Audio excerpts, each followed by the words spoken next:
For countless centuries, the people of the world knew China only through her paintings.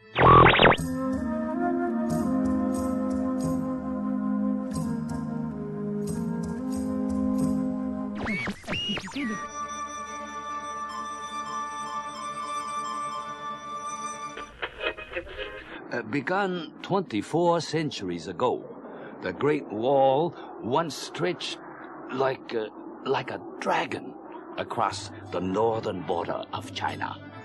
WDW Radio, your information station. Hello, my friend, and welcome to the WDW Radio Show, your Walt Disney World information station.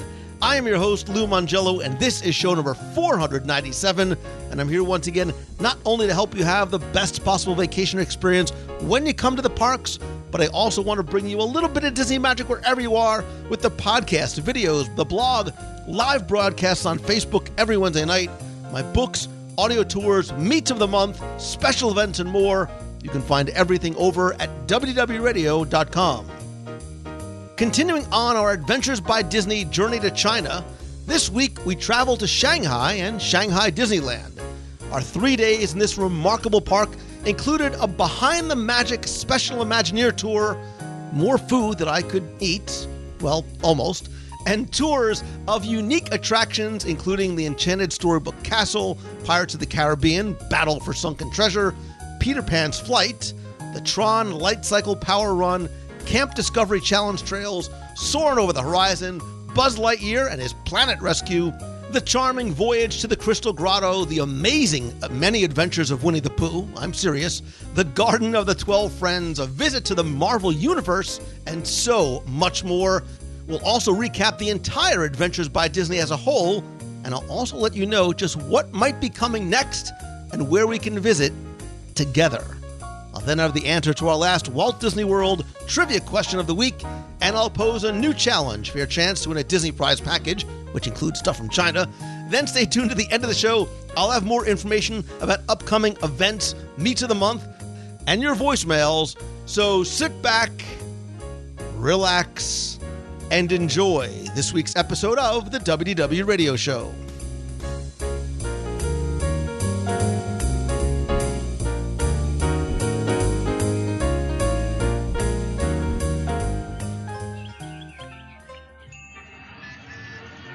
At the end of those east-flowing rivers is one of the world's greater cities, Shanghai.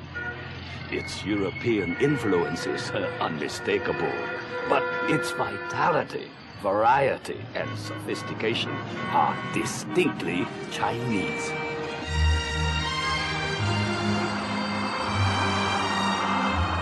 This show is part 2 of our Adventures by Disney recap, which began last week on show 496. We talked about the first part of our adventure, arriving in Hong Kong Disneyland, and Beijing. We're going to pick up now, leaving Beijing and heading out to Shanghai. From there, we went to the airport and arrived in Shanghai.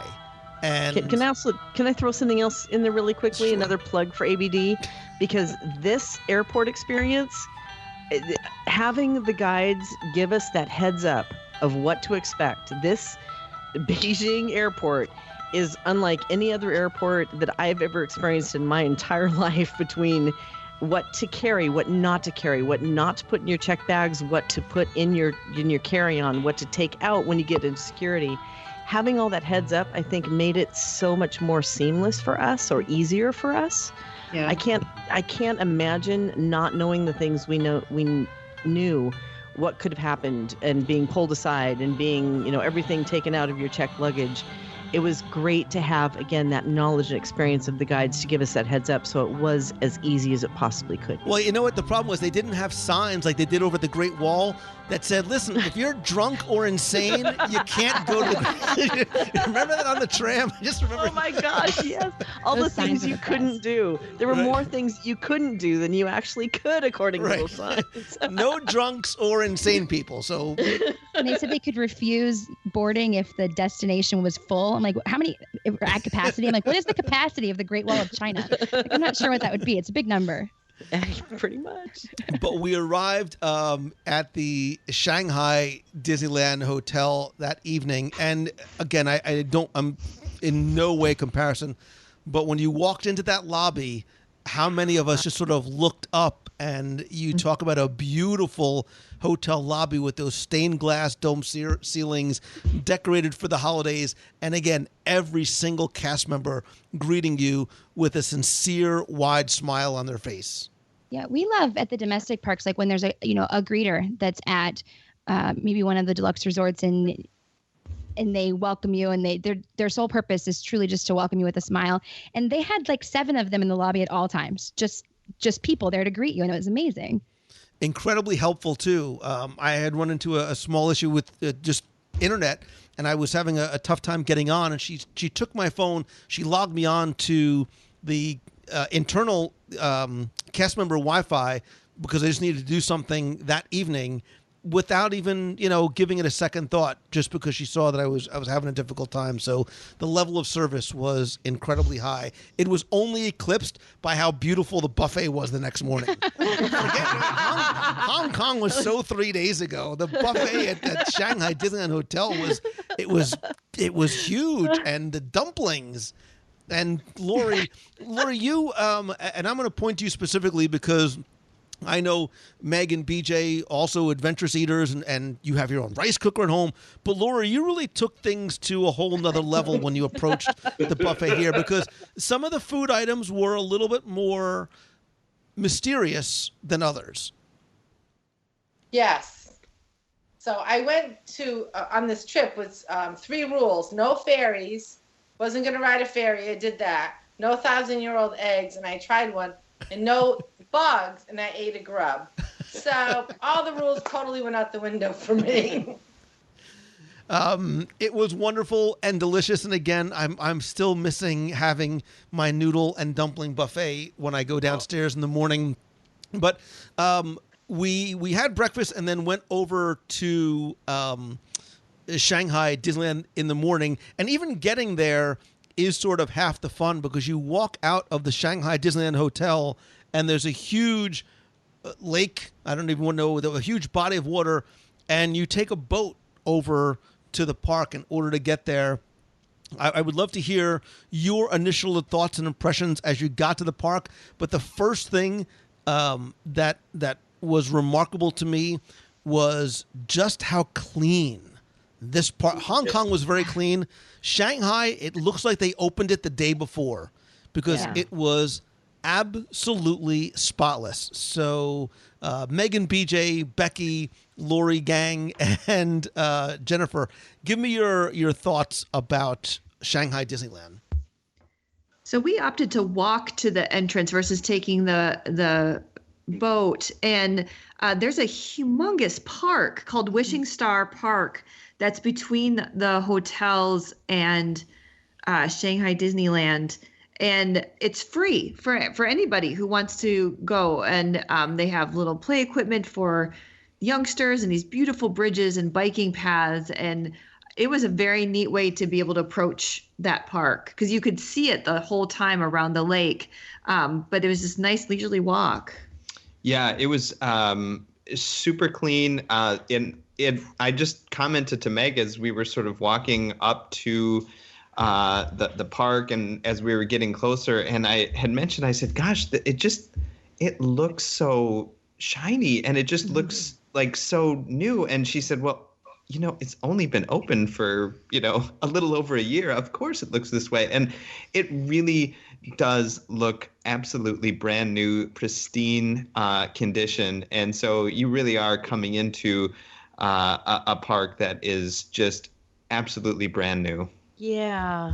I was just kind of reminiscing, because I really did enjoy this park, for the exception of the rain came down all of the time. Yeah. So I didn't take the walk that I kind of wish I would have now, but I'd heard that it took a while to get back and forth. I took the boat several times. And of course we had a couple of fantastic bus rides as well to try to avoid the thunder and lightning storms. But that one thing that you're saying, never believe everything on the internet, believe it or not. But all the rumors that you'd heard about the park not being clean, you walked in there and you really did feel like you could eat off the garbage can and be fine, as opposed to eating off the garbage can and wondering about things. But it really was where they'd taken technology to a whole new level, and it was spotless. And the moment you see that castle, talk about a castle, that thing is very imposing over the rest of the land, and you know that you're in for a treat and something special. But I know that, the moment that you kind of look from the lobby windows and the hotel itself, the lobby, I don't know about you guys, but it really reminded me of Disney Cruise Line. There were that's the first thing I said too. Yeah. So many things about it with the characters and the statue and how the pillars are and the top of the pillars. It just looked a lot like the ceiling. It really did.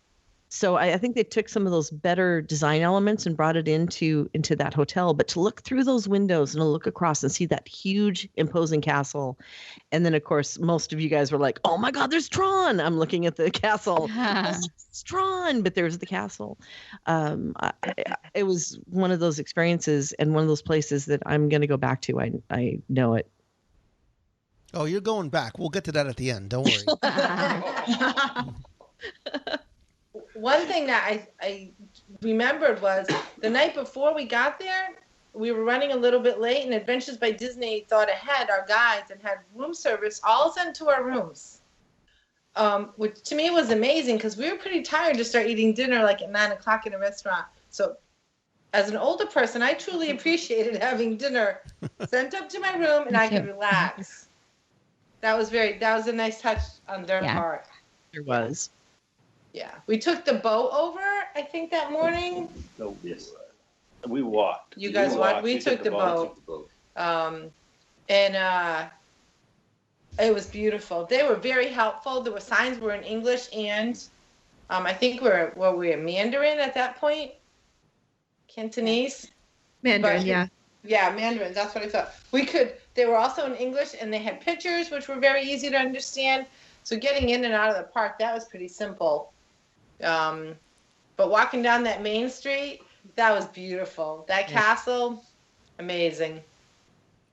Amazing. And security, just the way they organized it, had you walking through all of those back and forth things just to keep everything nice and even. You didn't have people rushing up there or big groups or anything like that. I just think that here and on the mainland, we need to start looking at stuff like that just to keep it organized a little bit better.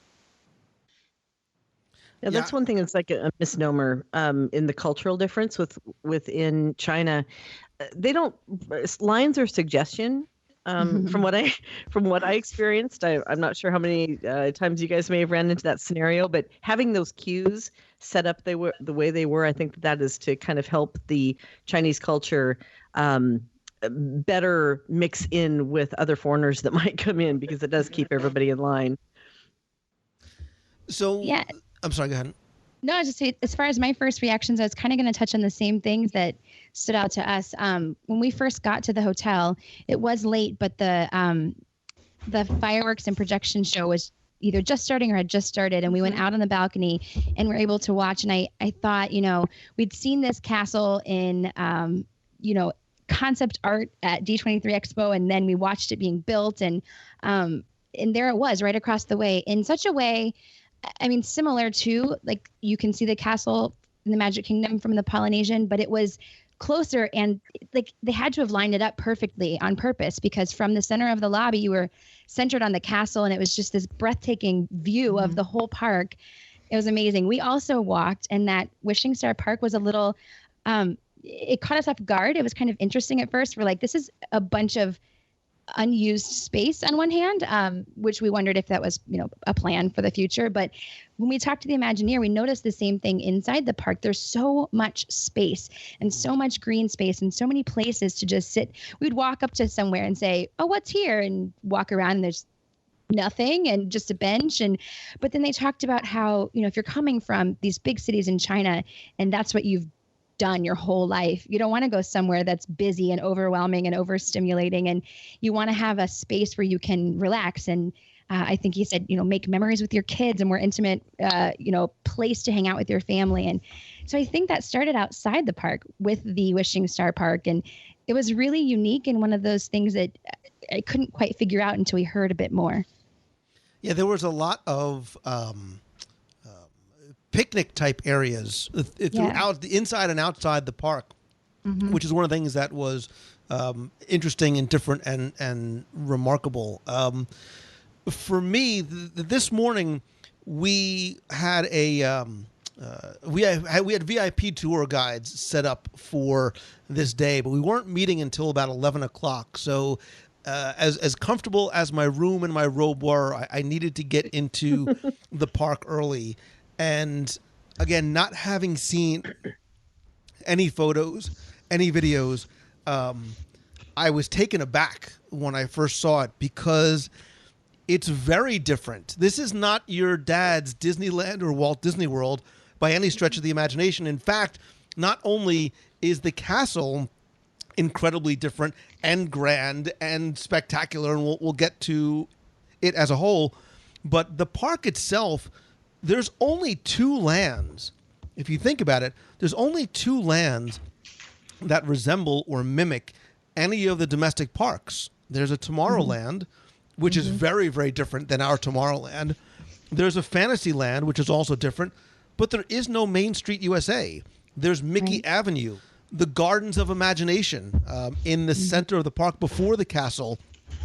Two is a place that has its own number of attractions there. Fantasyland is similar but different, and there is no Treasure Cove. There is no Adventure Isle in any of the other parks. So I just spent the first part of my morning just wandering around trying to get a lay of the land. When you go from Walt Disney World to Disneyland or vice versa, you can do it and say, well, it's kind of familiar. Some things aren't where they're supposed to be. Here, nothing is where it's supposed to be. Right. Because there is no real hub and spoke to a certain degree. The Gardens of Imagination is in the center, but it doesn't act necessarily like a hub and spoke. So I found myself, and you guys told me too, there was a lot of different sort of wandering pathways in this park. I went in without a map. I wanted to just see where my stomach or my feet took me.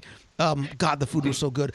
And I loved being able to wander and discover all that was so different about this park. Did you guys have a similar type of feeling or experience when you first went in? Absolutely. Yeah.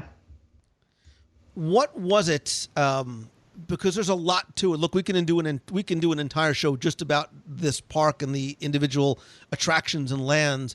But either first impressions or looking back, what was it for you that really stood out? Oliveri clan, Jen, Megan, BJ, and then Becky.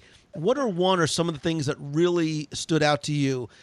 I know what the big elephant in the room attraction-wise is, but just from the park itself and the layout and the lands.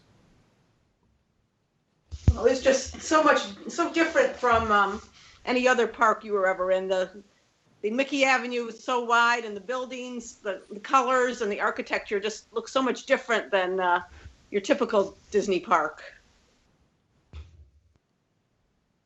I felt that Tomorrowland, having TRON there, Tomorrowland was really Tomorrowland, something the future.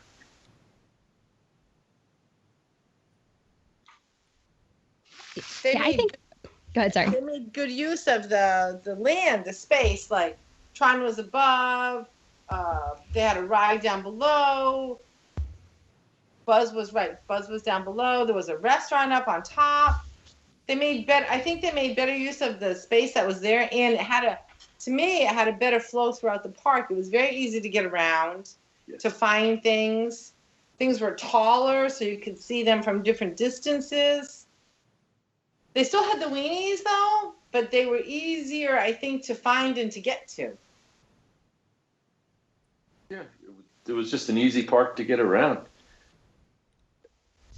Jen? Yeah, I think, I I think I might have mentioned this to at least some of you, but when we first heard about Mickey Avenue, I was kind of taken aback. I'm like, you can't have a Disney park without Main Street USA. It just didn't seem right. Yet when I got there, it was so amazing to see the Easter eggs and the details and the backstory. And this was even before our Imagineer tour.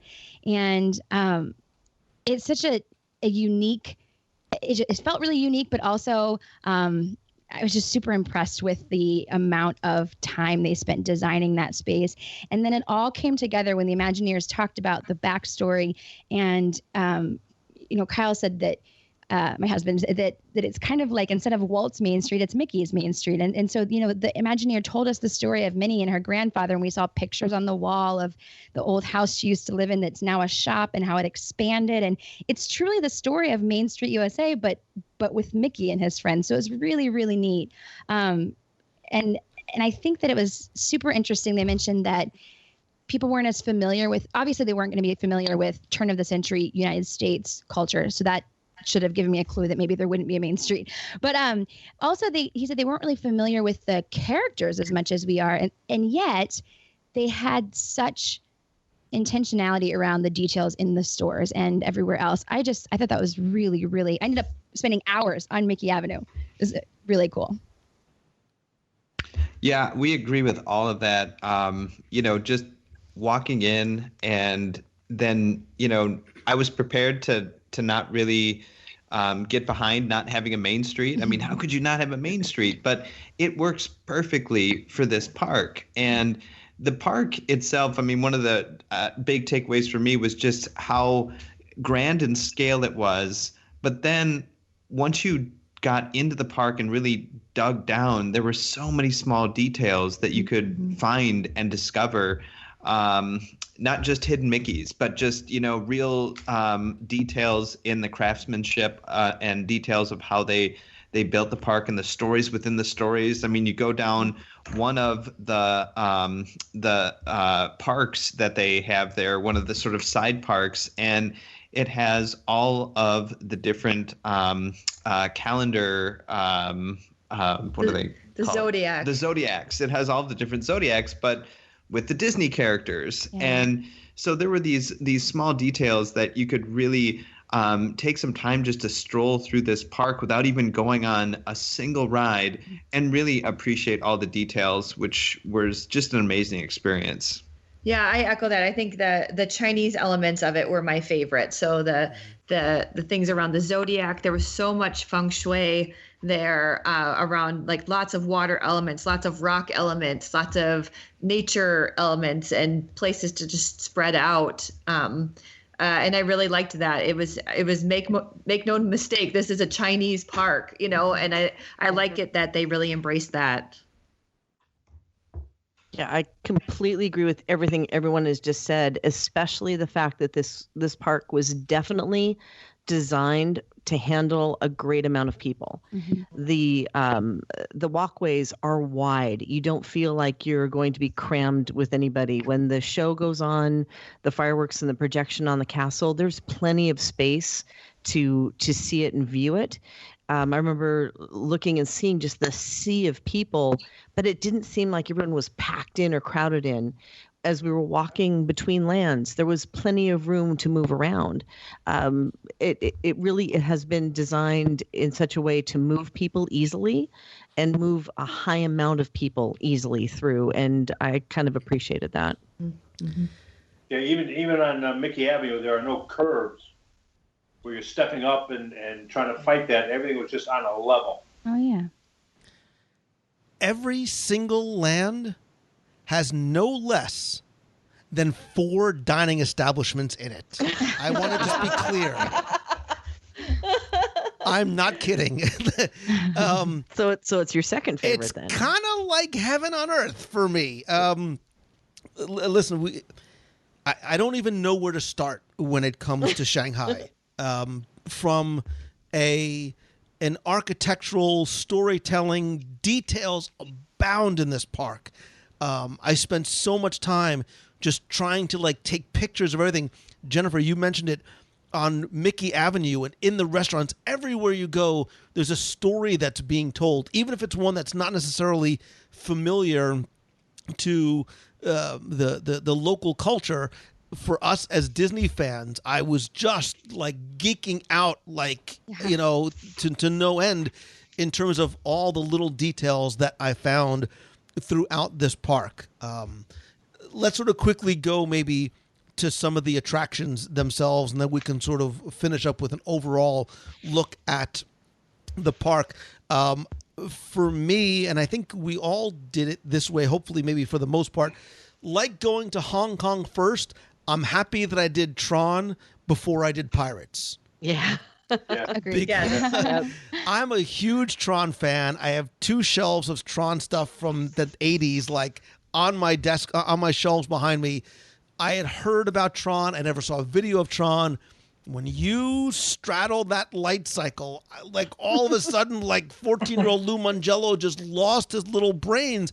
It's exactly what I dreamed about when I saw, you know, Bruce Boxleitner and Cindy Morgan in Tron for the first time.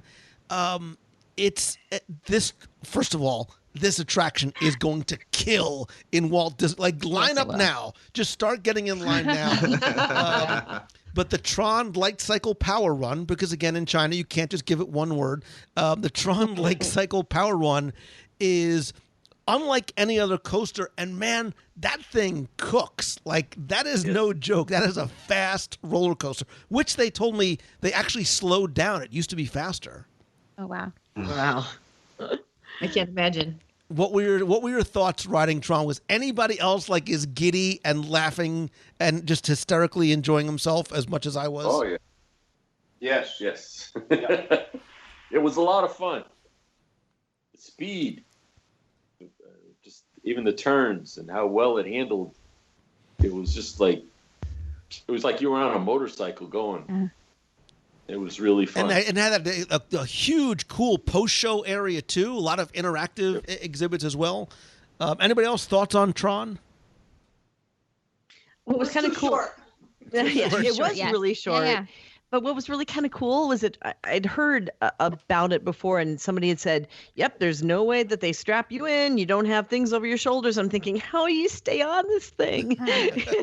And then when you first straddle the light cycle and you get in and they kind of clamp you in a strange way, it was cool. It really was. You were on a light cycle in Tron. It's kind of like Flight of Passage. Seems a similar type of Flight of Passage, yeah. Yeah.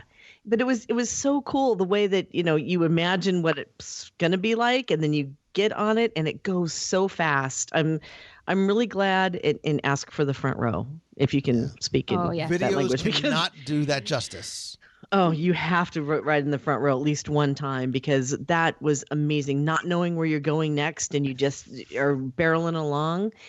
It was exciting and exhilarating, but I'm really happy that I got to ride that first before Pirates. Yeah. And it's really a fun ride to observe too, because you can just go to the Tron area, and the way that the ride is structured is it you know, is both interior and then exterior. So when it's exterior, as a guest, you can really just kind of hang out in the Tron area. And we did that for quite a bit, where we just watched the Tron ride go each time, and just, you know, watching it was fun, and then being on it was just amazing. And one of the things that struck me about the ride itself was actually the music and the sounds that they incorporated into the ride. Wow, did it ever make you feel like you were in this Tron world? And it was truly an immersive experience being on that life cycle, and then having the Tron sounds and the soundtrack go with it, which was just amazing. Mm-hmm. You know, the one thing also to remark about Tron, and I think the park as a whole, is the Tron attraction and Tomorrowland, and I think Shanghai Disneyland as a whole, this attraction was meant to be experienced twice. You need to ride it once during the day, and need to ride it again at night, because this park was built to. There was a definite intention in terms of what this park is going to look like at night, and Tomorrowland is spectacular in the evening. The canopy of Tron with the blues and the greens and the purples and the reds, and then watching the coasters speed by. Like so many of you commented on this is what Tomorrowland. It is beautiful, and I think the entire park is beautiful at night. And I think Tomorrowland is certainly one of the best examples of that, whether you're just wandering the park or experiencing some of the attractions at night as well. Yeah, and the Tomorrowland of Shanghai is so futuristic. I was unprepared for that. I expected it to be the Tomorrowland that I know and love from the domestic parks, and there was so much steel and futuristic shapes, and the Tron canopy being one of those where everything's a hexagon. And it was absolutely gorgeous, both in day and night.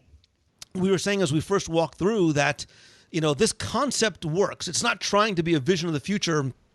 And I had noticed when we were walking, there's no straight lines, right? Everything is neon and silver, and it's very fluid, and it's very there's a kinetic element to Tron. The other attraction that is close to it, I forget what it's called, sort of the jetpack attraction, which is sort of a hub and spoke type of attraction. The kinetic elements that meld so well with the organic elements and the plantings and the trees just works so very well. I loved Tomorrowland.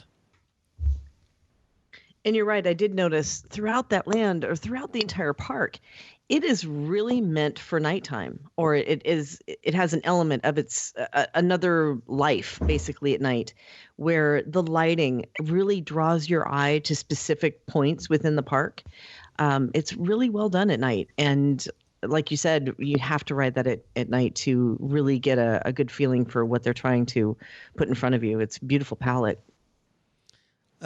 Before we get to the gigantic elephant pirate in the room, what other what other attractions or lands or experiences to you were of note, or ones that you really enjoyed? And you can all just sort of go in any sort of order, knock yourself out.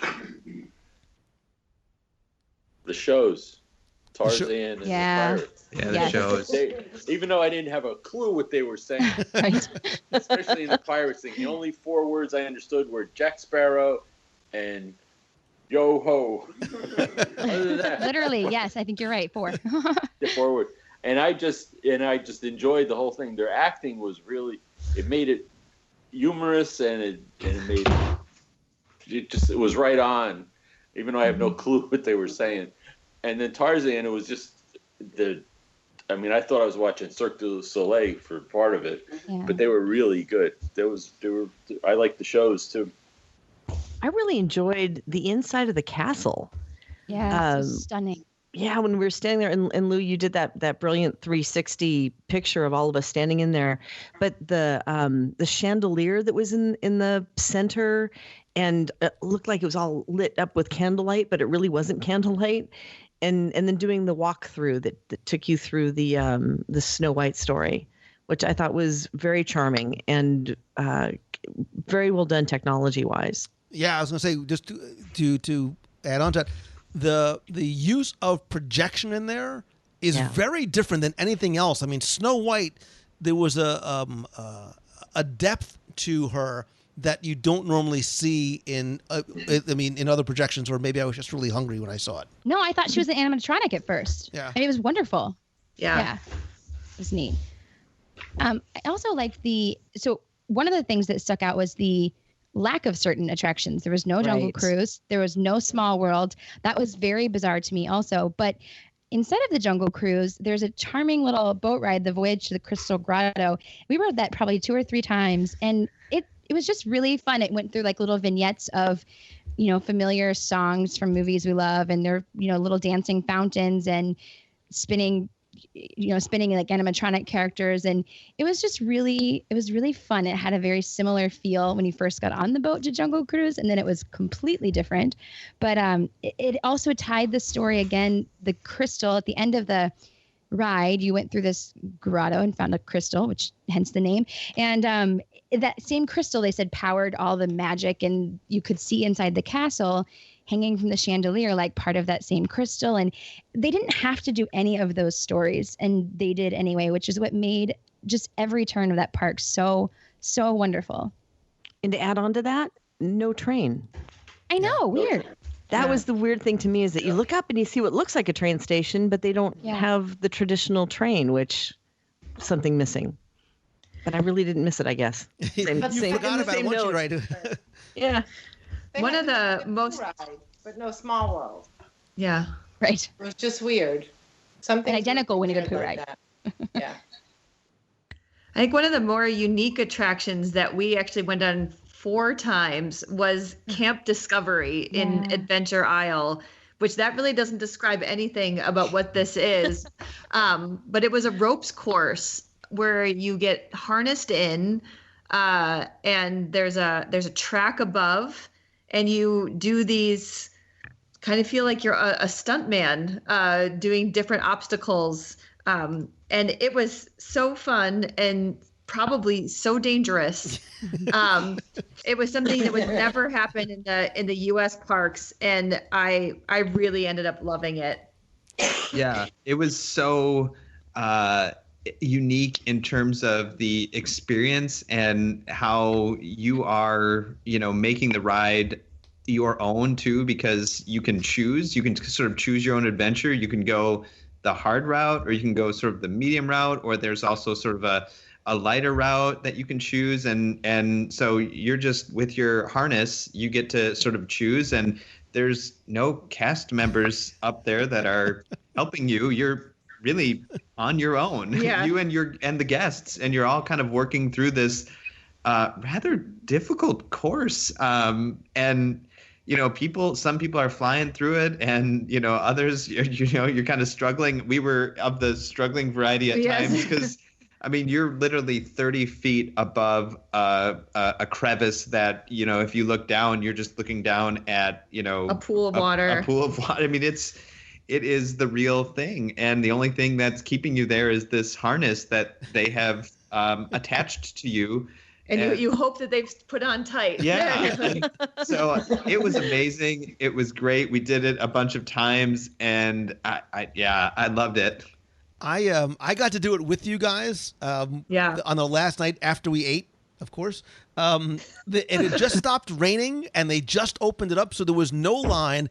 And let's be clear, like, when we say that it's dangerous, like, it's dangerous. Like, there's a cast member at the beginning, that harness you up, and then like there's one at the end, and that's it. And you just sort of go on this overhead track system, and there is this, obviously it's very safe, but there is this sense of danger. And oh, by the way, it also happened to be slippery. So as you're navigating these incredibly narrow and widely spaced apart, ropes courses and beams and things like that, there's a thrill element to it. And you guys are right. This will never, ever, like, no attorney is going to let this be in the States ever. But we had so much fun doing that. Did we two or 3 times? I don't even know how many times we did it. Yeah, we did it. We did the attraction 2 times in a row. Yeah, we just went right on and then right off, and we did a different route. I think there's a 3rd route that we didn't do, but yeah, we just kept going. And they have a locker system, because you can't go on there with anything. They don't even allow cell phones. So they have a great locker system where you lock up all of your stuff, and then it's just you and the course, and it is just a hoot. It is a lot of fun. You're literally like hanging above people who are walking below you. Like, it's no joke, man. It's but it's so, and this is one of the things that I love about this attraction and this park, is there are so many attractions that are unique to this park. There are other parks that we've been to that we, I sort of feel almost like a best of Disney World and Disneyland, but this for me felt like the most unique park, from Mickey Avenue to the Gardens of Imagination. Their Tomorrowland, other than Buzz Lightyear, is completely unique. Their Fantasyland has, I believe it's 10 different attractions in it. And yes, while Peter Pan's flight is similar and some of the things are similar, there's a lot of things that are completely unique to this park. Adventure Isle is not a copycat of Adventureland. I didn't get a chance to ride Roaring Rapids, which from what I understand is a little bit more intense and exciting version of Cali River Rapids. But there's also, we rode Soarin', which is very, very popular there. And maybe as a segue, Soarin' here is, and somebody explained this to me, is more popular than, I'm going to say it, the most spectacular, the greatest, most breathtaking, setting the bar incredibly high, more so than Mystic Manor, Pirates of the Caribbean, again, because it can't just be pirates, Battle for the Sunken Treasure is, I don't care what you've seen online, I don't care what attraction you think is the best. My brain, I'm speechless. Breathe. I don't want to spoil it for anybody, but I had no idea what to expect other than people saying, oh, just wait till you get to Shanghai and ride Pirates. It is on a scale and a scope and a technological and a storytelling level and experiential type of attraction. There is nothing else that rivals it at all. Pirates of the Caribbean, Battle for the Sunken Treasure, this trackless boat spinning 10 times, ruins it for everything else. Yes, it does. Well, especially all the other Pirates rides. Especially, exactly. You're like, now it's like Pirates is lame. Everyone. Can somebody else please tell me that you felt the same way? It was a good one. Everyone. Yeah. I was lucky enough. Way back when, I was lucky enough to ride it in what they call the dish at Imagineering, where it was just like all kind of outlines, and they put us in chairs on the floor, and we went through it. So I did have a little heads up of what was coming, but still, when you're immersed in that, you're getting in the boat and you start going, and all of a sudden you're underwater, and then you're spinning, and then you're in the middle of something else, and it was the most amazing, thrilling attraction at any Disney park ever, any theme park ever. I still am breathless over thinking about riding it and wanting to go again. It's amazing.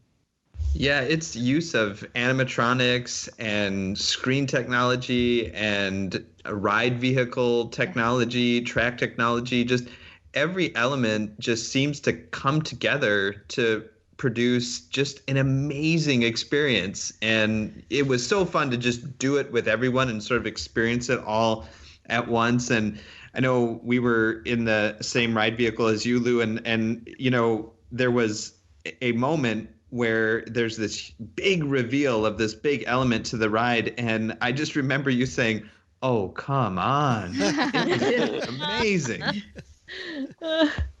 Yeah. Go ahead.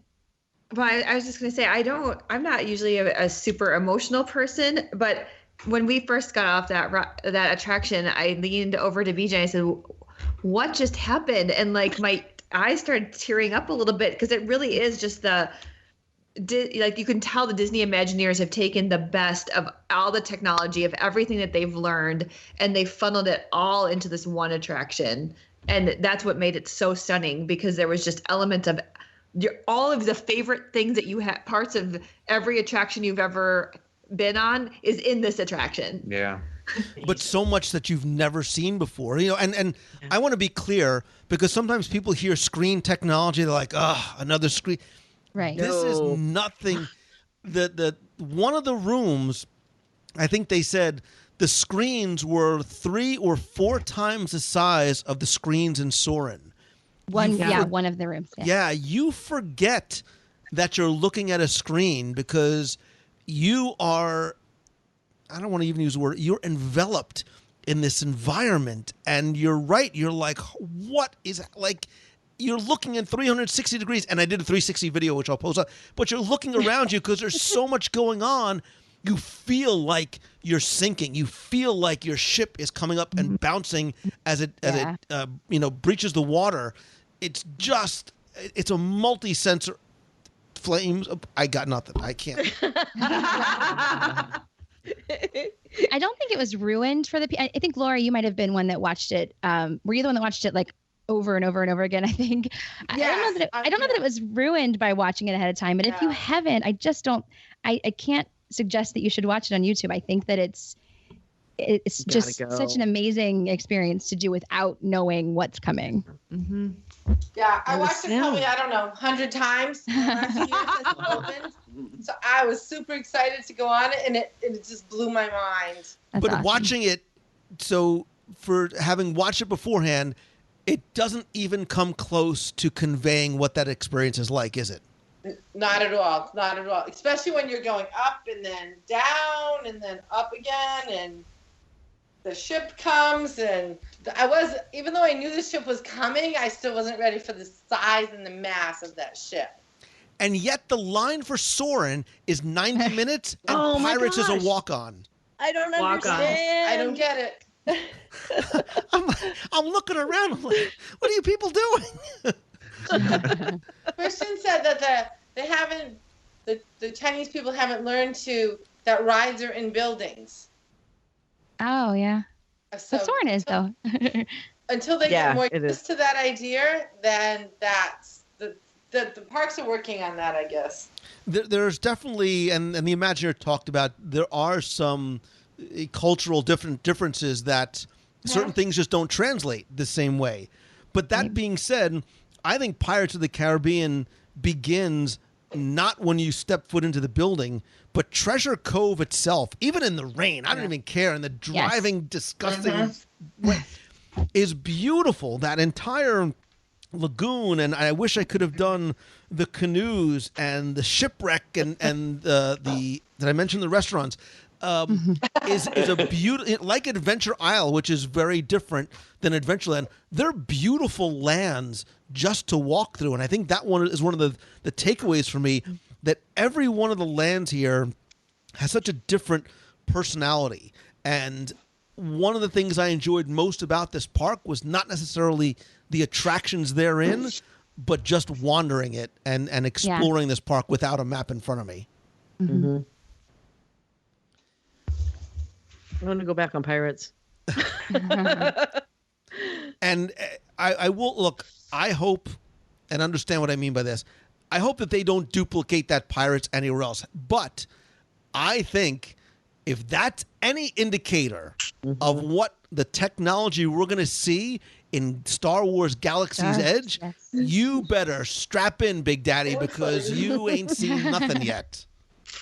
No doubt. That's exciting. Just the possibilities. Yeah. After seeing what they did with that type of technology in that existing story, imagine the possibilities. That's what's so exciting. And that's why it's so exciting to be a Disney fan right now. Yeah, and to that point, there was a lot of Marvel in this park as well. They had the Comic Academy. I met Spider-Man, which was really funny. I didn't know what I was getting into. There was just a building that had Marvel stuff in it. And I'm like, of course I've got to go because I'm like a kid in a candy store. And they had meet and greet experiences and interactive experience. And I just see a giant marquee for Spider-Man. And I just get in line because that's what I do because I love Spider-Man. And I walk in and it's a Spider-Man meet and greet. And I'm like, oh, I'm excited. I'm wet and I don't even care. And I'm by myself. And I walk up to Spider-Man and he's like, hey, man, what's up? And I'm like, oh, my goodness. So I was just happy to meet Spider-Man. And I think, again, some of the Marvel that we see there is indicative of what I think we're going to see in the domestic parks. And I don't just mean in Disneyland. I think Marvel's eventually coming to World as well. But there were a lot of attractions here that were unique. I think a lot of us saw, again, we were surprised in terms of what was popular and what was not. Obviously, when a character comes out, that for a lot of people is an attraction. I think some of the longest lines that we saw were for some of the character meet and greet experiences throughout the parks too. Did you see Duffy meet and greet? Yeah. Duffy, no, We I didn't still hear. in I didn't see anything about Duffy in any of the parks overseas. Wow. Wow, right? Really? No kidding. No kidding. Really? Duffy I have and pictures of them in their Halloween costumes. So cute. Yes. they Duffy and Stella Lou and Shelley May and Gelatoni, they're bigger than I think they're the most popular Disney characters. Oh, for sure. Not even close. Not even close. You know, I have both of those in my hotel room right now, right? A Gelatoni from Alani, Stella Lulu from Hong Kong. I have to say, though, if somebody's listening that does love those characters, and this reminded me of something that's completely random, we saw a lot of merchandise in Hong Kong for Duffy and his friends, and just other things, character chopsticks, and just all kinds of different things that we assumed we could get in Shanghai, and the merchandise is completely different in Shanghai. There's a lot of Zootopia, like a ton of Zootopia in Shanghai, which I thought was interesting. So even like what appealed to the guests seemed to be completely different from one park to the other. Mm-hmm. Mm-hmm. All right, so I'm sorry, go ahead. No, I just said it's a really good point that the merchandise was fun to see, really unique. We had to get a second suitcase to bring everything home. I was saying, But don't expect to get something in Shanghai that you sister. yeah, that you didn't get in unique. Hong Kong. And there's a lot of it. There's a lot of merchandise. The only food and merchandise locations are prevalent in the overseas parks, without a doubt. And I think we all have, again, the extra piece of luggage to prove that. I do want to just, and again, I know because we're going so long, we did have an additional day where you had an option to go into either Shanghai Disneyland or Shanghai City on your own. Unfortunately, I know the weather was bad that day and it was wet. I stayed in the hotel and worked and heard the Fantasia soundtrack in the cafe about 17 times in a row while I was there. We did have an Imagineer tour on our final day. It was really interesting to see, again, how this park was very much distinctly Chinese and many of the elements that were brought into it. But I do want to kind of wrap up just a little bit. First by, let's just sort of get an overall impression of the Shanghai park itself. Give me your thoughts in terms of the attractions, the food, hotel, whatever was most remarkable to you. Again, maybe we'll go Lori, Jen, Megan, BJ, and then Becky. For me personally, I was so impressed with the cast members, from the hotel greeting us in those cute little outfits, the guys outside, to how happy they generally seemed that we were there in the hotel. They were so helpful, following us into the park when it was raining. You know, they always had places for us to put our umbrellas, albeit in a ride, or just, they were so happy all the time, and the rides were amazing. So we're definitely going back. Not on this trip, but we're going back. Are you sure? You might just fly back over there.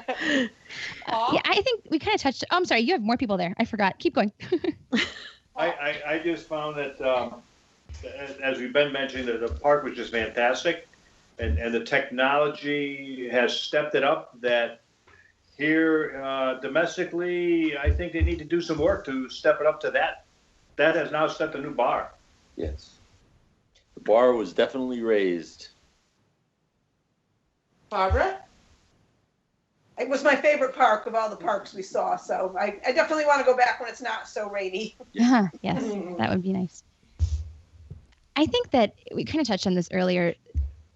It was so neat to discover just new things, that new, just to be surprised by and overwhelmed by, and just really impressed by all these things. It was true for both parks, but because Shanghai is so new and so unique, it was just, I was going to say once in a lifetime, but we do plan to go back as well. But it was just such an incredible experience. you just don't get to have all the time, especially if you're fortunate enough to go to Disney parks or to travel other places. It was really just, it was really special to get, as hokey as it may sound, just to be that kid and see all the magic firsthand and have no specific expectations and still just be blown away by it. Yeah, I was definitely blown away by it. I think this park is what Disney can do when it has a blank canvas and can just create something from scratch. They just started with a piece of land, and they, with the new technology, they were able to blend amazing Disney storytelling with amazing state-of-the-art technology, and this is what resulted, and it was just a joy from start to finish. Yeah, I loved the unique attractions that you could never have in the US. And then I also loved how they were able to reimagine attractions that we know and love. And I agree with you, BJ, that being able to see what they were able to do with today's technology and a blank canvas makes me so excited for the future of all the Disney parks around the world. Is it me? It's you. I was sitting here thinking about all the different things I could say, and it's almost like the entire trip, though. Are you going to do a wrap up of what happens on the end, or should I just go right there? Just tell me about Shanghai. Okay. Because it's full of possibilities. I very much admire what you guys just said about the fact that they had a blank canvas and they had land and they had ideas. And much to when I started working on this trip 3 years ago, when I said, you know what, I know you've got Disney Adventures by Disney with a lot of China and a little Disney. I want something that's a lot of Disney and a little China. And what was so wonderful, especially about Shanghai, is having that melding of the Chinese culture and Disney and how it all came together. Where Hong Kong is obviously still China, but it was part of the British Empire for so long that it is very English, and so to see it in comparison and contrast to Hong Kong to Shanghai, it was such a welcome invitation to understand Disney as it relates to the Chinese culture, and I very much appreciated that. If I have to give an overall impression of Shanghai, and again, we're guesstimating here, the approximate $5 billion budget that they had for this park was very well spent. Yes. Mm-hmm. If you take places, and for purposes of this conversation, we will take Tokyo Disneyland and Tokyo Disney Sea out of any equation. Shanghai Disneyland, sometime in a way pains me to say this, is far and away the best of the Disneyland Magic Kingdom parks. From the level of detail, the size, the variety of attractions, the breathtaking castle, the green spaces that are around, the way that the lands themselves have been designed and developed. When I left Shanghai, and I may have said this to one or more of you, I think this park is a masterpiece of Imagineering. Mm-hmm. I think this is and yeah. I originally felt this way when I saw. I thought Cars Land was the best thing Imagineering had done at the time. I think this is on a whole nother level. And as look, Walt Disney World and Magic Kingdom here will always be my home park. I will always have a nostalgic and love for this park, unlike anything else. But there is nothing else that is like the Shanghai Disneyland in terms of the Disney parks that I have seen. I love this park for a lot of reasons. I will most certainly be back again and be back with more time to spend wandering and enjoying and eating my way through. Some of us did go to Japan, but that is another show for another day. But in terms of the Adventures by Disney, Becky, to sort of wrap up this show and this adventure, which was so incredible and memorable, I would like to hear sort of a final, and I know it's hard to wrap up 2 weeks and so many different experiences into one, but tell me what was for you the most memorable part of the trip or the biggest surprise. We know what the best attraction was, so that's fine. The best thing you ate, and sort of this trip as a whole. Megan, BJ, Lori and gang, Jennifer Kaufman, and Your Majesty will sort of go in that order. Oh gosh, that's a tough question. I loved meeting the people of China. I learned a little bit of Mandarin before going, and being able to talk to little kids while waiting in line for attractions. I found the people to be so generous and warm and kind, and our guides, Christian and Daisy, were the best. They not only guided us through this trip, but they became friends along the way. I just saw all the people and all of you who we got to meet is really the reason you do one of these group trips, and we hope to see you all again really soon. Yeah, I echo that. It was the thing that I'll take away was the people on the trip and the people of China. It was so great. I think we've made friends that we are going to see many, many other times, because we're likely going to be on either other ABDs together or in the parks at the same time together. But I think, made friends on this trip that will continue, which is the same thing that we did on the last ABD, which is just the thing that we'll take away from this trip as being just one of the best things. Mm-hmm. I think one of the white elephants in the room you're forgetting about is the squatty potties. Oh, that's true. Says the squatty potty queen. Yeah. I'm doing a whole separate show on the bathrooms of Asia. Yes. 4 stars, man. You have to bring your own toilet paper and grab it on the way in. But to me, that was part of the experiences of the whole trip. What is this? How do we use it? Getting taught by Daisy. Nope, I'm good. Right? I mean, like, it was kind of cool to figure out how to use it and the whole bit. Some people never did. I have never taken so many pictures of toilets in my life. Yes. And then had to use Google Translate to figure out how to use them. And whether you're allowed to do things or not in there. For me, it was the whole experience. It was the people on the trip. It was being with like-minded people willing to experience things in a strange culture. So I think we bonded even more because of that. And in some stuff we were totally lost. And then guided again by our guide through it. And then, of course, all the crazy rides and attractions and the food was, we're in for another one. Yeah. I was just totally impressed with China in itself. Just how open the people were. It was not what I expected. Did not expect people to be so open to us. And I just don't mean cast members. I mean people we ran into on the street, the pedicab driver that we had screaming at the other pedicab driver, but just everything. Watching the people in the park, on the way to the temple, just the different groups and all the different things, the little kids on class trips. It was just really all fascinating to me, just the people itself and the history of China. China's always been a fascination of mine. Barbara? The people we were on the trip with, and the people of China, and just the wonderful experience of a totally different culture, and just being able to go on that trip was just wonderful.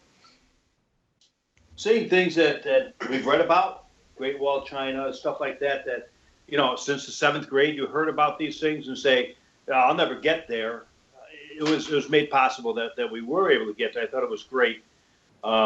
Again, people in China, people on the trip, awesome. And again, yeah, we're going to see some other people because we're doing another ABD in October. Is that October. I'm asking my travel agent here. In October, we're doing another one. Yes. So I hope to see some of you people there. But it has opened our eyes up to ABDs. I think they're fantastic. Mm-hmm. Yeah, I'm not much different than those things, but I think for me, you're trying to tie it all together. It was just, I was so surprised all the time. I was not just by the parks and not having a map, but by how much you can enjoy group travel, even as, you know, an introvert with the right group, and how open the people were, and how much I liked China, even though I won't ever turn travel down, but it wasn't the first thing on my list that I wanted to go to. Just everything I was surprised by so much, and always a great surprise. Well, maybe not always, maybe some of the food, not so much, but usually a great surprise. Just really how much each different experience meant, how different everything was from one thing to the next. And, how much we liked ABD and thought that it was, you know, found the value in that. So we were just really, really impressed all the way through. Oh, my turn. Sorry. Again, I was thinking this through, and I'm going to get in so much trouble for answering this question, and I know I'm never going to hear the end of it, so I'm just going to put that out there right now. I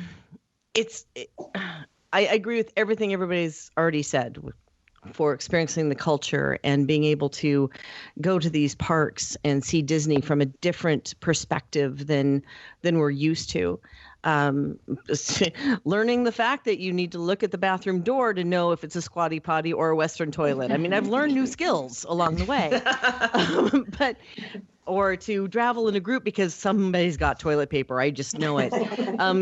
It's one of those things that ABD does bring people together. Even if you're that type of person that says, you know what, I don't like to travel with groups, until you do one of these. It's the perfect trip for somebody who's solo as well, because you're folded into the group and everybody's experiencing all these things together. And the reason that I said I'm going to get in trouble is because I'm going to wrap it up the same way that we did at the final dinner, which was amazing. We were lucky enough to be able to have that final dinner in Club 33 at Shanghai Disney, which was spectacular, and the food was amazing, and we got a beautiful view of the light show. But every single time I've done an ABD, I always listen, because they ask at the very beginning, what's the thing you're looking forward to most? And I listen to all the answers. And then at the end, they ask the question again, or what did you remember? And this time was a little less formal. They usually go around the room and ask every individual, but I had a chance to talk to most people during that dinner. And it never was the same answer.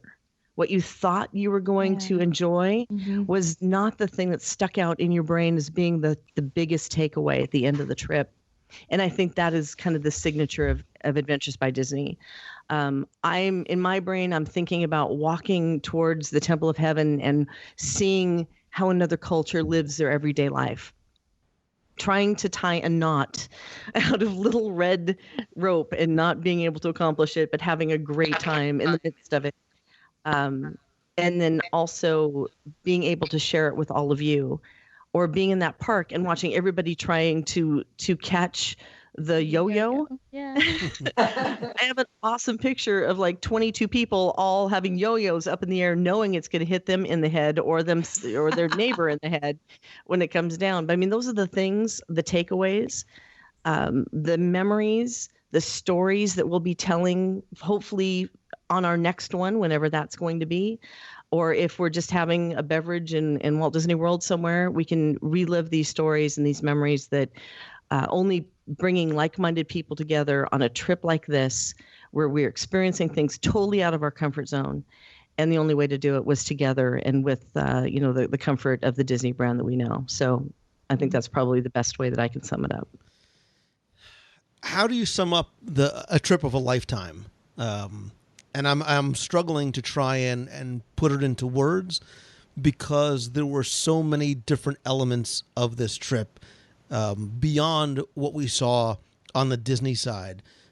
We experienced destinations and people and cultures and food that we would never have had an opportunity to otherwise. And I probably most certainly would have not ever done had it not been via an adventure by Disney. We talk about it being about people, and it is.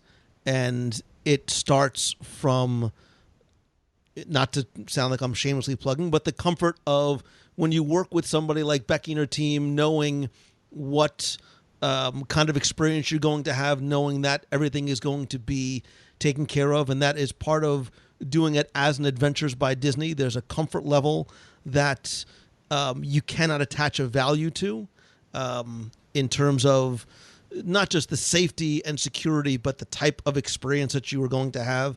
The one thing about the Disney brand that I think we have all come to experience is that we continue to go back and love it the way we do, not because our expectations are met, but because our expectations are exceeded. And that very much holds true for this trip. I came in very, very blind, but hoping to feel a certain way. And I was overwhelmed with what I saw, what I did, and the way that all of us were treated. Like Becky, oftentimes I am not looking at myself. I'm watching the people who are part of my group to make sure you're having a good time. I listen, not in a creepy way. I listen to your conversations to hear what you are saying and to hear about the time that you're having. I'm watching your reactions, and I saw and could gauge that all of you enjoyed yourself. And that was the greatest joy for me, because that is why we do it, right? And I almost couldn't imagine doing this, not just as an Adventures by Disney, but not doing it with a group of friends. And I say every week, and it's not just a line, that we are friends, whether we have met yet or not. And trips like this evidence that fact. You might not have all known each other, but I watched how we all got along. I watched the dynamic between people. And then when I see not just Lori and her friends that she has met through this community continuing on their adventures, but all of you said, yeah, I'm going to keep in touch with so-and-so. I look forward to seeing them again, or I want to do another Adventures by Disney. That's a huge testament to not just the community, but the ABD brand as a whole. I love this trip. I absolutely love this trip. I'm still trying to process not just all the photographs and all the stuff that I brought home, but just trying to process the experience as a whole. I think if I was to ask for a show of hands, if you would go back, if you would do this kind of trip again, I'm assuming I see Meg and BJ's hands are already going up, and even those of you that I can't see, I'm sure the response is the same.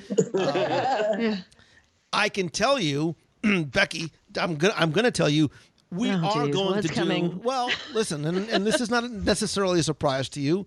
Okay, good. This was to a certain degree a bit of a reconnaissance mission, because I had never experienced this before. We will do another trip, and some of us did actually go, and we'll cover this on a separate show.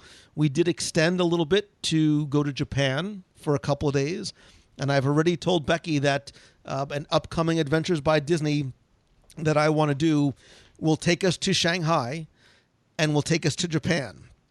And when I say Japan, I mean we will see Tokyo, we will see Kyoto and Osaka and places around in Japan, and then end in Tokyo Disney Sea.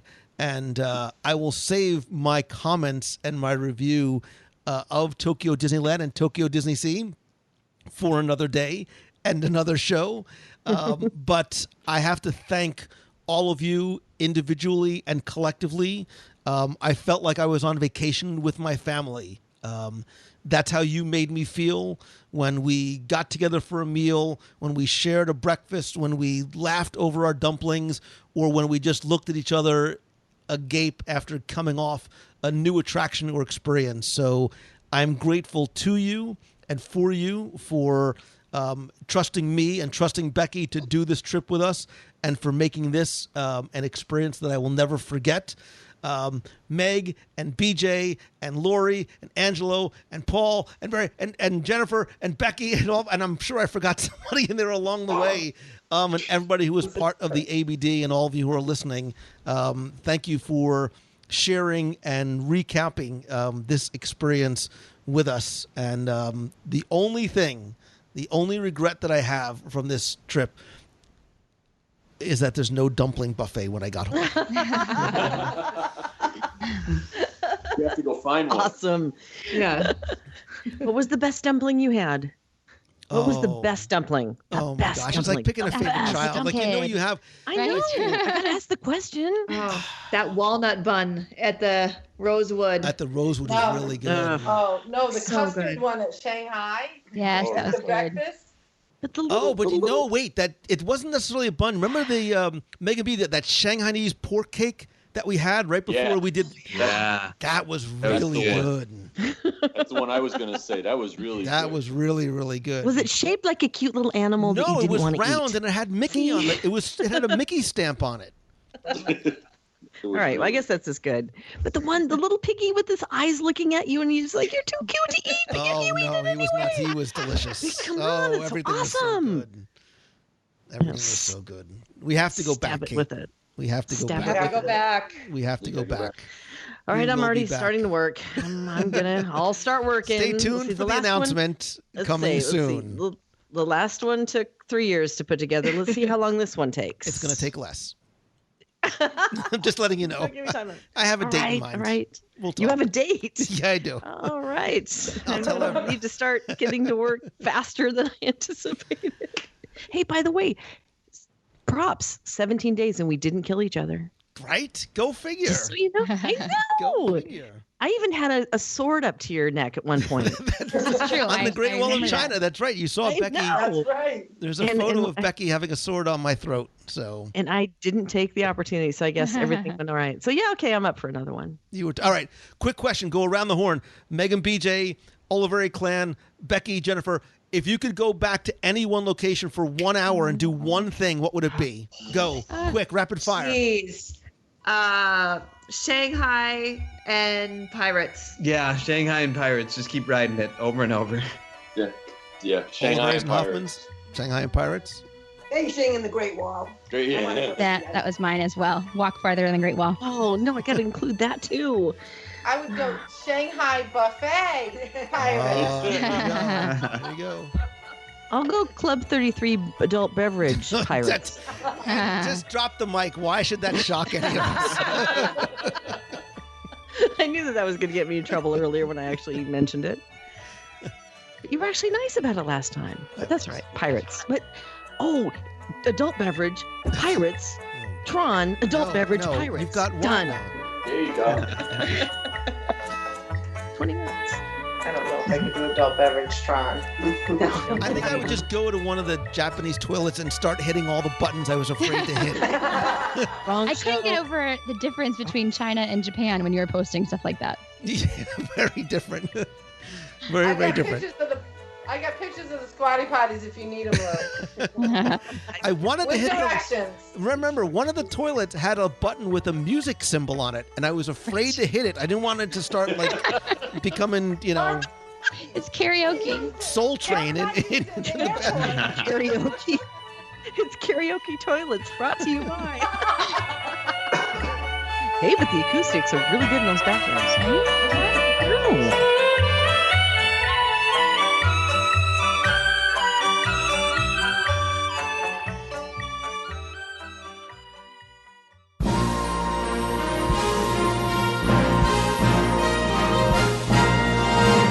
It's time for our Walt Disney World Trivia Question of the Week, where I invite you to test your knowledge of Walt Disney World history or see how well you pay attention to the details, sometimes in what you see, sometimes in what you hear, maybe even in what you taste. If you think you know the answer, you can enter via our online form for a chance to win a Disney prize package. Before we get to this week's question, we're going to go back, review last week's, and select our winner. So last week, since I had just come back from China, I wanted to stay in China, and I talked about how the pavilion and the Temple of Heaven, that half-scale replica of the original, once served as a backdrop for a very popular music video back in the late 1990s. I gave you a few hints that you may or may not have needed because hundreds of you entered, got this one correct, and knew that it once served as a backdrop for the song Reflection, which was in the original film and then actually redone by a somewhat kind of unknown artist by the name of Christina Aguilera. So I took all the correct entries, and again, you were playing for my 102 Ways to Save Money for an Walt Disney World book, all 7 of my virtual audio walking tours of the park, which you can still purchase on sale for just $10 each on the WDW Radio shop, celebrating our 10-year anniversary. That's why it's $10. A WDW Radio Magic Band cover, some stickers, a pop socket, and a special prize that I brought back just for the contest from China.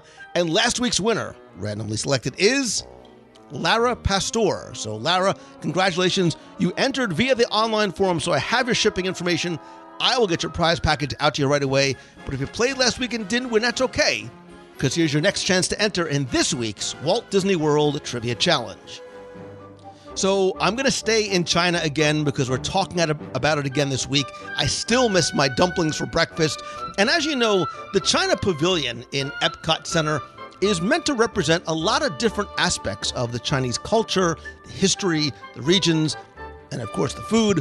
And you enter the pavilion by walking beneath or through or around the Zhaoyanmen, which means Gate of the Golden Sun, which is a replica of a gate which is found at the Summer Palace located just north of Beijing. We actually talked about the Summer Palace and the Forbidden City on last week's show. I cannot convey the enormity, the immensity, the size, and the scope of this, but I digress. But after you enter the pavilion, you pass by that little lotus pool that's surrounded by a very traditional Chinese garden. And as you continue to walk down that main pathway, you might not realize that was actually inspired by a lot of the roadways that you'll find in Beijing. In fact, the Imagineers intentionally made this path even narrow than what we would normally expect because they wanted to have guests sort of get that same feeling of what the crowded streets and pathways of modern China would be. So your question this week is simply to tell me, what is that street? What is that pathway that you walk through in the China Pavilion to get you to the back of the pavilion and the shopping area? What is that street or pathway known as? It has an actual name. You have until Sunday, October 29th, to go to WDWRadio.com, click on this week's podcast, use the online form there. Again, you're going to play for the book, all 7 audio tours, a Magic Band cover, stickers. I'll send you one of the new WDW Radio pop sockets and the holder for it. And I'll also give you another mystery prize that I bought and brought back from China just for you. So good luck and have fun.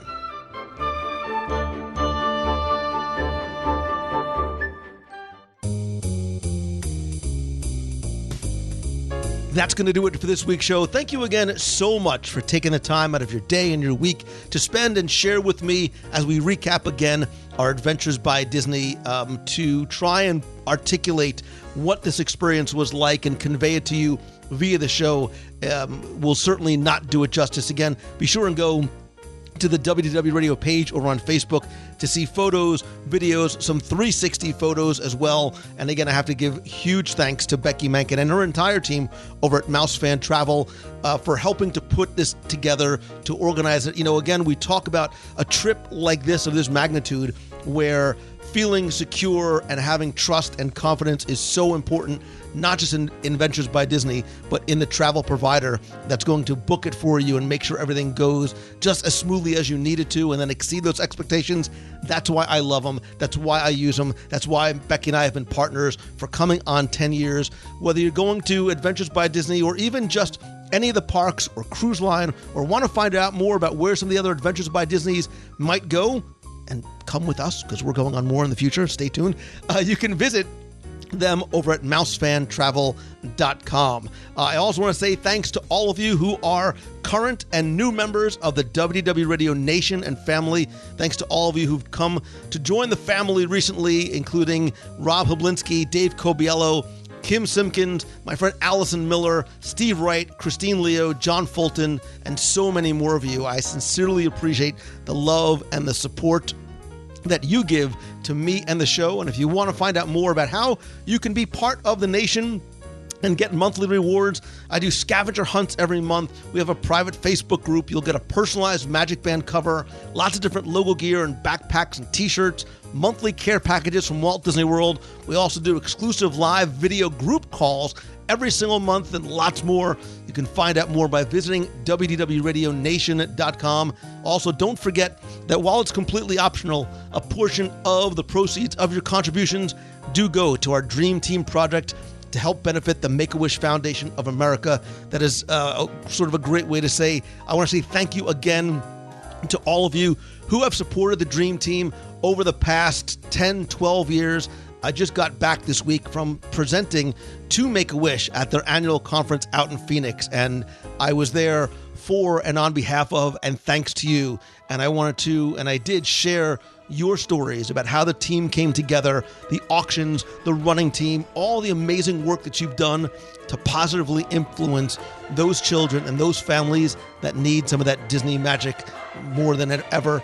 To find out more, you can visit dreamteamproject.org. And if you want to be part of the running team, I don't care if you walk, run, walk, jog, this is your 100th marathon, or you've never gotten off the couch before, we want and welcome every single person, even if you want to join me on the sidelines just to cheer. The marathon weekends and wine and dine weekends coming up are incredibly fun and are really a testament to the community that you guys have built. Again, you can visit WDW Run to find out more.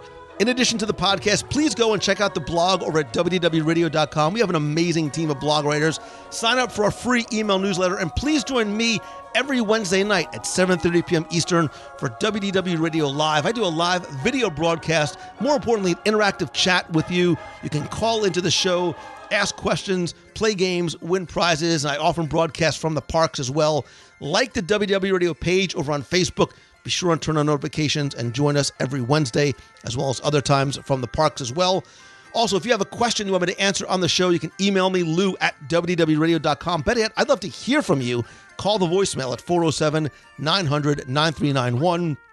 Better yet, in addition to connecting with you on social, and I'm at Lou Mongello everywhere else on Twitter and Facebook and Pinterest, I'd love to meet you and thank you in person. That's why I do Meets of the Month every month in Walt Disney World. Stay tuned for information about our next Meet of the Month. It'll most likely be Saturday, November 4th or Sunday, November 5th. That's Wine and Dine Marathon Weekend. I'll have details this week on the Facebook page and on Twitter. And if you're going to be at the Swan and Dolphin this coming Saturday night, I will be there for my favorite event of the year, which is the Swan and Dolphin Food and Wine Classic. This is its 8th year in a row. It is a beautiful, wonderful evening. You can find out more by visiting Swan and Dolphin Food and Wine Classic. Again, I'll be there on Saturday night, so if you're there, please, I'll probably be in line for food, but come over and say hi. Also, I do other meetups and events on the road. We have our cruise to Alaska coming up next year. And just an FYI, we still have just a couple of cabins left, still at day one pricing. If you know the way Disney Cruise Line operates, as the ship begins to fill, the price goes up. We secured and locked in and still have a couple of cabins left at day one pricing. It's June 18th through the 25th. Kids are out of school. Graduation parties are over. It is a perfect time and place and way to celebrate. Alaska is my favorite itinerary by far. You can visit the events page or just go to www.radio.com/Alaska18. Get a free, no obligation quote. As I do travel to speak again, I've been on the road a lot this past month. I do try and do meetups on the road as well. But if I can come to maybe speak to your conference, to your business, to your or your child's school, please visit LouMongello.com. Would love to be able to work with you. And if I can help you turn your passion into your profession, either with some personal one-on-one mentoring or some small group coaching, I have a new mastermind group that's just about to form in the next couple of weeks. I also want to thank everybody that came out to Momentum 17 just a couple of weeks ago. This 2-day weekend workshop on the 2 mastermind days were just amazing, and you are an incredible group of people. It was so good, and I feel so honored to be a small part of your journey to turn what you love into what you do. Again, if I can help you in any way, visit LouMongello.com. Again, thanks to Becky Mankin and Mouse Fan Travel. Visit Celebrations Press to subscribe to Celebrations Magazine. And if you like the show, and I hope you do, all I ask is one thing. Please help spread the word. Let others know about it. Tweet out that you're listening. Share this or your favorite episode on Facebook or on Twitter with your friends. And if you can, take just 30 seconds to rate and review the show over on iTunes. Thanks to you, we have more than 1,300 5-star reviews. Really need for you to keep them coming. I want to thank some recent reviewers like C Pope 85, who says it's great insights, so entertaining. The top 10 episodes are fantastic, and all the episodes are well produced. Haptown says it's informative, entertaining, and an inspiring show. Lou's podcast has been a valuable tool for my family when planning our vacations to Walt Disney World. The shows are packed full of helpful information, and Lou's super positive attitude is inspiring. Thank you. My favorite shows are those that feature some obscure bits of Disney history. Great podcast. And Rosalie P. says, thank you, Lou. WDW Radio was the perfect way to escape to Walt Disney World every week. I started listening to the podcast back in 2012, and I've enjoyed every episode I've heard, even the first one, Lou. My fiance and I met Lou last year in Magic Kingdom during his live feed from the park. He's just as kind and energetic in person as he is on the podcast. Thank you. He's also taller than me. Thank you for saying that, too. Thank you for the reviews. You've had some amazing trips based on your dining reviews and all over tips. We're heading back down to Disney World in April with my in-laws. First trip ever. I hope to run into you again, maybe at the wine bar in Epcot.